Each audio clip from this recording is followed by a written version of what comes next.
Throughout the history of mankind, three little words have sent poets to the blank page, philosophers to the agora, and seekers to the oracles. Who am I? From the ancient Greek aphorism inscribed on the Temple of Apollo, "Know thyself," to the Who's Rock anthem, "Who are you?" Philosophers, psychologists, academics, scientists, artists, theologians, and politicians have all tackled the subject of identity. Their hypotheses are widely varied and lack significant consensus. These are smart, creative people. So what's so hard about coming up with the right answer? One challenge certainly lies with the complex concept of the persistence of identity. Which you is who? The person you are today, 5 years ago, who you'll be in 50 years? And when is am? This week? Today? This hour? This second? And which aspect of you is I? Are you your physical body, your thoughts and feelings, your actions? These murky waters of abstract logic are tricky to navigate, and so it's probably fitting that to demonstrate the complexity, the Greek historian Plutarch used the story of a ship. How are you I? As the tale goes, Theseus, the mythical founder-king of Athens, single-handedly slayed the evil Minotaur at Crete, then returned home on a ship. To honor this heroic feat, for 1,000 years Athenians painstakingly maintained his ship in the harbor, and annually reenacted his voyage. Whenever a part of the ship was worn or damaged, it was replaced with an identical piece of the same material, until at some point, no original parts remained.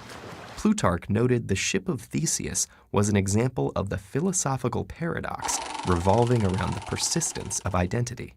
How can every single part of something be replaced, yet it still remains the same thing? Let's imagine there are two ships.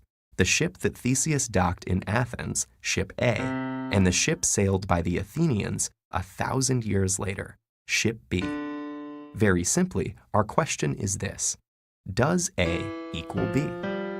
Some would say that for 1,000 years there has been only one ship of Theseus, and because the changes made to it happened gradually, it never at any point in time stopped being the legendary ship.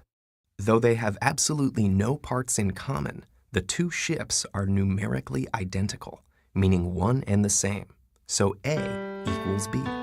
However, others could argue that Theseus never set foot on Ship B, and his presence on the ship is an essential qualitative property of the ship of Theseus. It cannot survive without him.